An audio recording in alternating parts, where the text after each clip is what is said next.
Chapter 1. I'm so sad we're out of pickles, I sighed as I turned over the empty jar. They'd been delicious, dipped in dark, melted chocolate. I'd even downed the salty juice, much to the gagging dismay of my dad.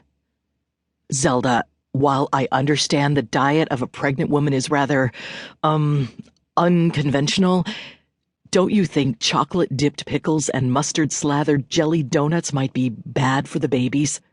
Fabio suggested, as politely as he could, considering he was seconds away from heaving. Pretty sure they liked it, I said, sticking my finger in the jar and swiping around for droplets of pickle juice.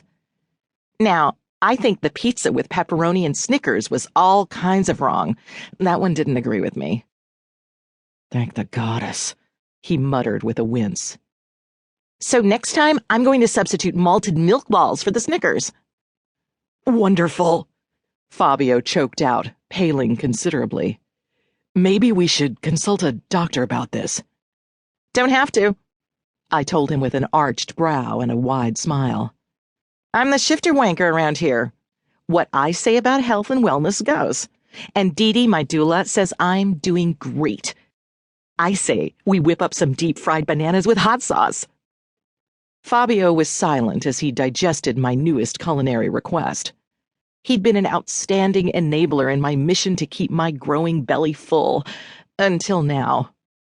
Poor Wanda, the best baker in town, had lobbed a pot at my head when I'd requested she bake some jalapeno and anchovy chocolate chunk cookies with turkey gravy to dip them in. However, it was the sushi-flavored ice cream that made her throw up her hands and ignore me. That was a week ago.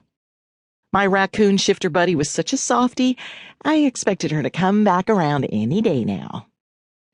Look, Dad, I know it's a little gross, but if I don't eat, I get cranky. When I get cranky, I start fires and blow stuff up. I do believe sautéed M&Ms with blue cheese on crackers is a small price to pay to keep Ass Jacket, West Virginia on the map.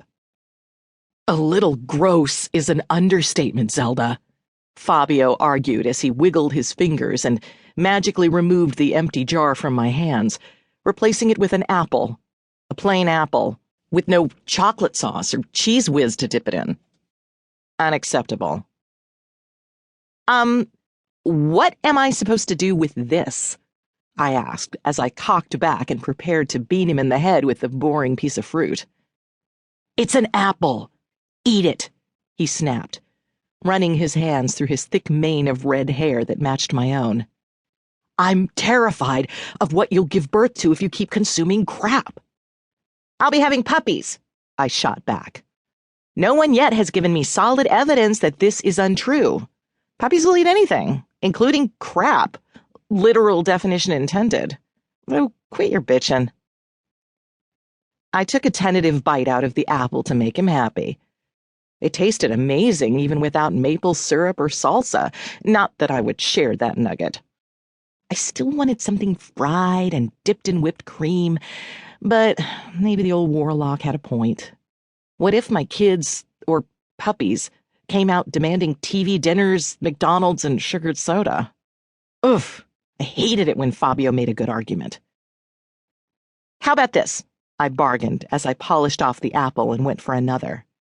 I eat 3 healthy meals a day, and my snacks can be chocolatey, fried, salty, and wrong. How many snacks are we talking? He asked warily. 9?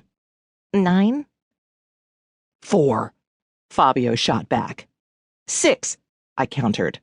1 before and after each meal. Fine, he muttered, somewhat mollified by the thought of me swallowing anything that wasn't dipped in lard and deep-fried. You have a witch's metabolism, so the weight gain isn't an issue. I just worry about your health. Fab Dudio, I said, hearkening back to the days before I called him Dad. I'm truly moved by your concern, but I'm freaking hungry and my mouth wants yicky stuff. Not sure what you want me to do here. I want you to try, Zelda. All I want you to do is try. To keep listening to this audiobook, I've left you a link in the description so you can do it. at no cost thanks to Audible's 30-day free trial.